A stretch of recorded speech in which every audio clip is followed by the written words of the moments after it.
Hey friends, welcome to another time-lapse voiceover drawing recording video thing. So for the past week I didn't draw a lot. I was very, I was kind of, when you're sad you don't draw.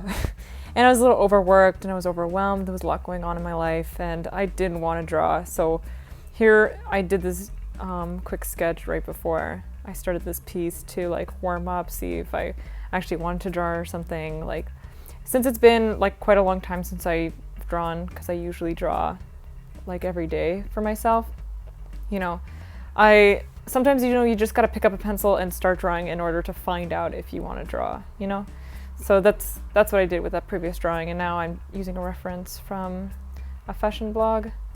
You could see the reference in my process post of this piece. So I liked the angles in like her arms and her legs and how like angular it was.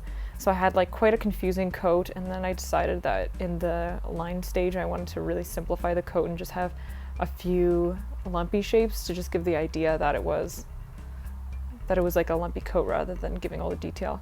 And I had curly short hair at the beginning, and there was a lot of curly details, like a lot of like rounds with the coats on top of these really angular lines. So I thought it'd be really cool to just have a simple long straight hair in order to like balance out those like lumpy curves that I have.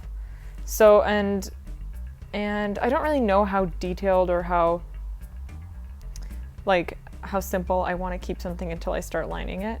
So I didn't think of keeping that jacket like simplified until I started lining it, and until I decided to do the hands. The hands are also like a good guideline for me of how realistic I want a drawing to be. So these hands were kind of like goofy, kind of more cartoon and stylized, so I decided that the rest of the body would look nice stylized. Also with the line weight, when I do a thicker line, like I did on the jacket, I think that it would look better stylized rather than like a thinner line I used on the face. And I always render out the face first. My favorite part to do. In this one, I decided to have like a more rendered skin, and then on top of that, like a more like, not as rendered like clothing on top of that. I think that was a cool contrast to change. And I really like how the face turned out.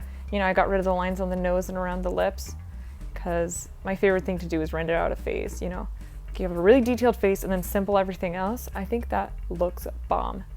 So I'm happy with how the face turned out, because it's really, it's like the focal point. That's what I want everyone to see. And then now I love adding details on top of all my layers.